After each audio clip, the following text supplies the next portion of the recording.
За последните 2 месеца съм достигнал до над 1 милион души от България, без да плащам и една стотинка за реклама. Точно така, напълно безплатно. В TikTok те са 683 809, в YouTube са приблизително 80 000, в Instagram съм увеличил последователите си с над 50%. Мъж си купува Lexus за първи път, който струва над 50 000 $. С тези пари той е можел да си позволи Mercedes, BMW или Audi, но е решил да се довери на Lexus. Компанията е доставила новото му биджу на време и когато подкарал колата към дома си, наслаждавайки се на луксозния аромат на чисто новия кожен салон и великолепната тишина в купето на автомобила, благодарение на свръхмодерната технология на Lexus, той решава да пусне радиото. Любимата му радиостанция за класическа музика зазвучава с прекрасен звук от аудиосистемата. Натиска позиция 2 и там е любимата му новинарска станция.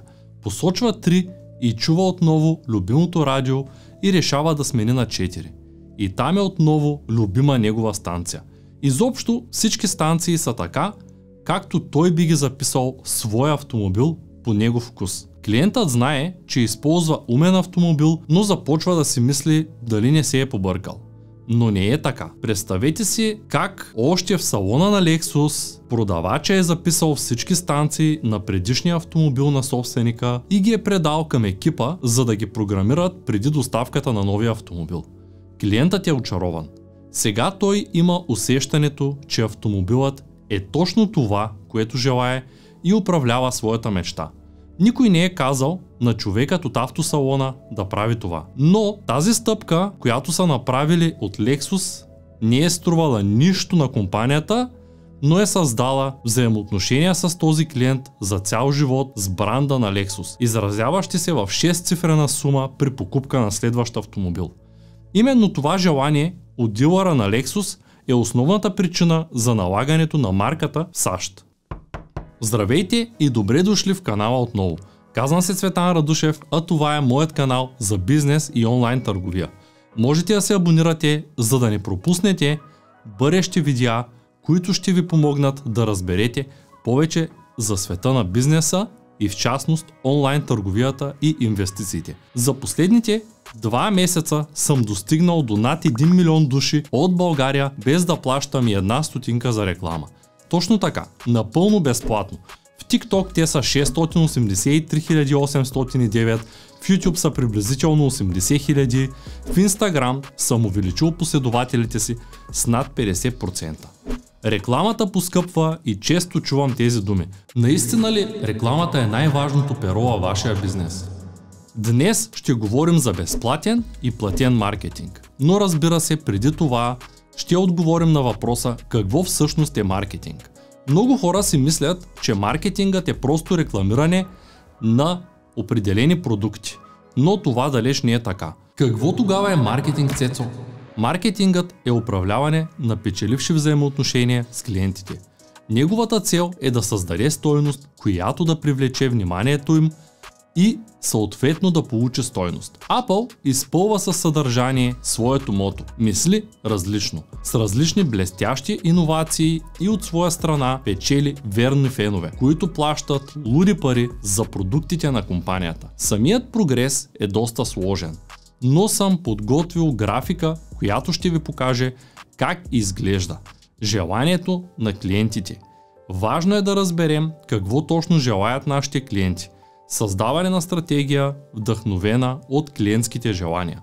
Създаване на стойност към клиентите. Изграждайки взаимоотношения с клиентите. Продажба на продукта. Преди да ви споделя как правя безплатен маркетинг, ще обсъдим и кога е необходима рекламата. Защото в повечето случаи хората не знаят колко по-добри резултати могат да постигнат, създавайки безплатно органично съдържание в социалните мрежи. Разбира се, големите брандове не разбират колко е важно органичното съдържание, защото те са с огромни бюджети и са склонни да вярват, че разполагайки с този голям бюджет за реклама и услугите на добри маркетинг агенции, те ще получат и нужните резултати. Но съм сигурен, че това не е така при малките търговци. Нещата се променят всеки изминал ден и сме свидетели на това.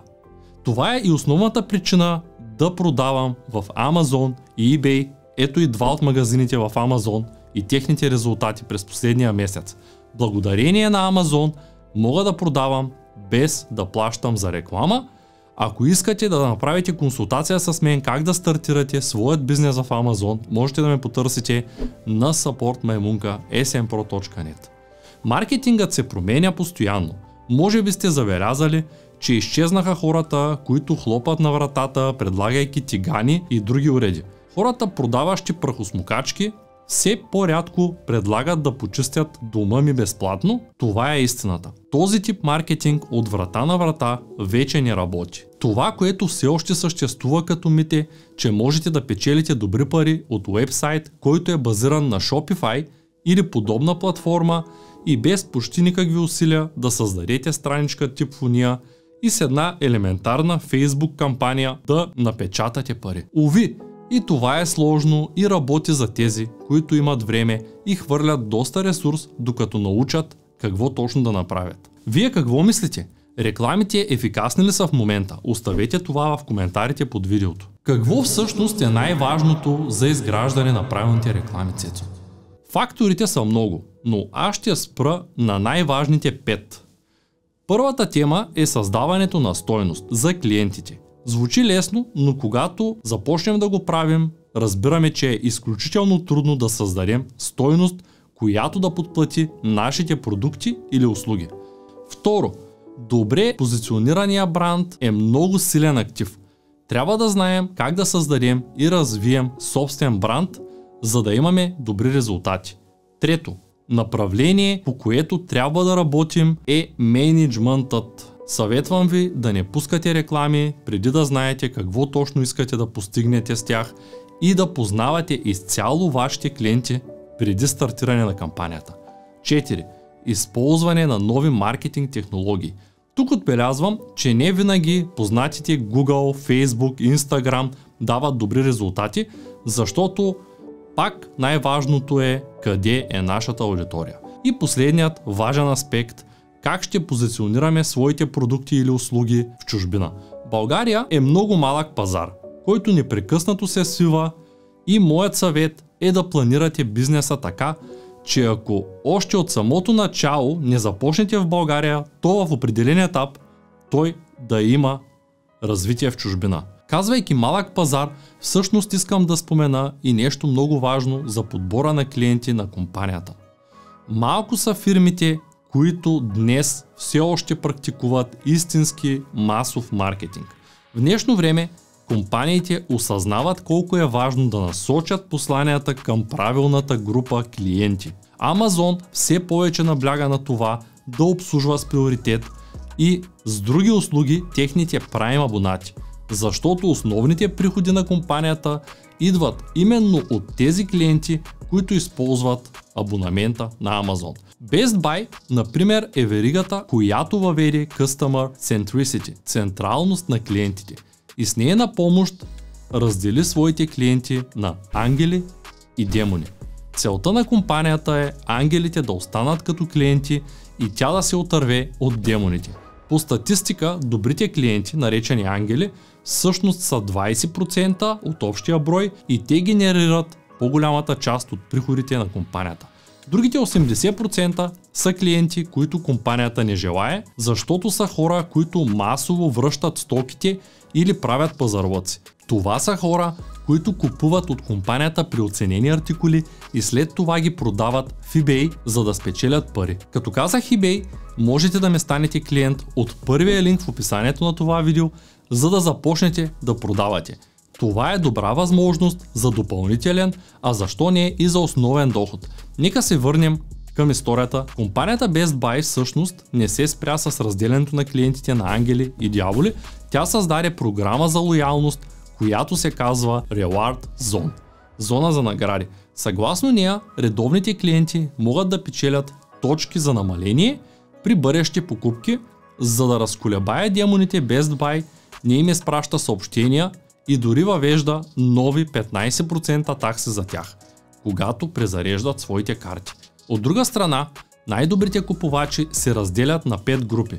Мъже с високи доходи, майки от скъпите квартали, мъже, които обичат техниката, семейни мъже с фиксиран доход и собственици на малки компании. Освен това, всеки продавач, консултант във веригата получава обучение как да прогонва дяволите и да примамва ангелите. Създаването на лоялност и задържане на клиента е много важно. Собственик на верига супермаркети в Америка споделя, че всеки път, когато види клиент, който излиза от магазина разочарован, той губи $50,000, защото един клиент средно харчи по $100 седмично и пазарува 50 седмици в годината и живее в района средно около 10 години. Но загубата може да бъде доста по-голяма, защото този клиент е много склонен да споделя с други хора от района. След като обсъдихме колко е важно да привличаме правилните клиенти и да ги задържим, нека поговорим и за безплатната реклама.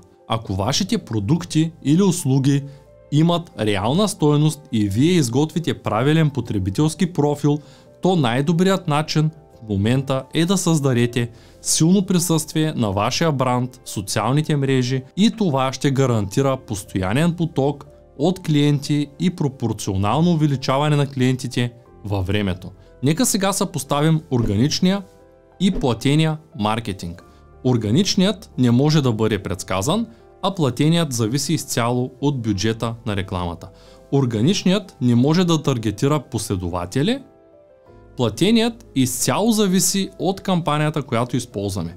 Органичният има натрупване на нови посетители след години публикуване, продължава да получава трафик. Платеният спира в момента, в който ние спрем да плащаме.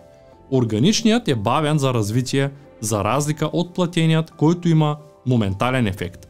Органичният може да достига до потребители без значение нишата, а платеният има филтър.